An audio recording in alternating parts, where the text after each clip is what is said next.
সমাবেশ স্থলে আছেন সাব্বির রোজ, সরাসরি যুক্ত হচ্ছে। রোজ, জানাবেন যে মঞ্চ কতটা প্রস্তুত হলো আর এখন পর্যন্ত সমাবেশ স্থলে নেতাকর্মীদের ভিড় করছেন কেমন?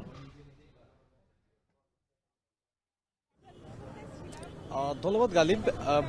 বলাই যায় মঞ্চ যেটি আমরা এসে দেখেছি প্রায় 90% প্রস্তুত, মানে শেষ পর্যায়ে রয়েছে। বাকি যে কাজগুলো রয়েছে আমরা দেখেছি মঞ্চের দায়িত্বে যারা রয়েছেন বা যে অথরিটি রয়েছেন তারা এই কাজগুলো সম্পন্ন করেছেন। আর আমরা এখানে এসেছি ভোরে, তো আমরা দেখেছি যে সূর্যের আলো ফুটার আগ থেকেই সারা দেশের বিএনপি ও এর অঙ্গ সহযোগী সংগঠনের নেতাকর্মীরা আসতে শুরু করেছেন এবং ক্রমেই তা বাড়ছে।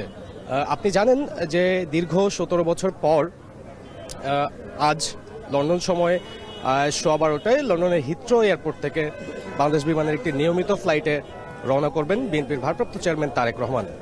তো মূলত তাকে ঘিরেই এই সংবর্ধনার আয়োজন করেছে বাংলাদেশের বৃহৎ রাজনৈতিক দল বিএনপি। তো এই জায়গাটিতে সংবর্ধনার কারণ হলো যে আপনি জানেন বিএনপি চেয়ারপারসন বেগম খালেদা জিয়া বেশ কিছুদিন থেকে রাজধানীর এভার কেয়ার হাসপাতালে ভর্তি, যে হাসপাতালটি এই রাস্তা সংলগ্ন এবং এই রাস্তা ধরেই এয়ারপোর্ট থেকে সেই হাসপাতালটিতে যেতে হয়।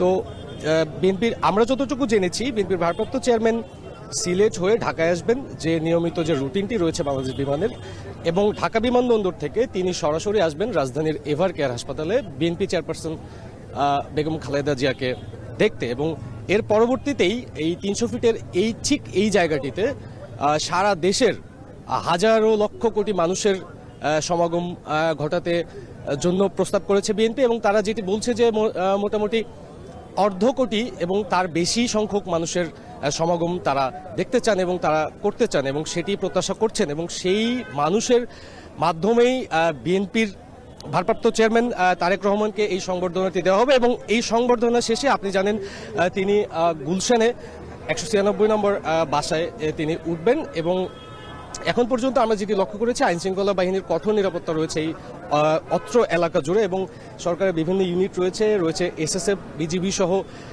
নানা বাহিনীর লোকজন। তো আমরা বলতে পারি যে ক্রমেই বেলা গড়ার সাথে সাথে সারা দেশের আরও অসংখ্য নেতাকর্মী আসছেন, এবং আমরা যেটি লক্ষ্য করেছি এবং যেটি পর্যবেক্ষণ করেছি কিছুক্ষণের মধ্যেই হয়তোবা এই রাস্তাটি ভরে যাবে, যদিও কালকে তাকে সংবর্ধনা দেওয়া হবে।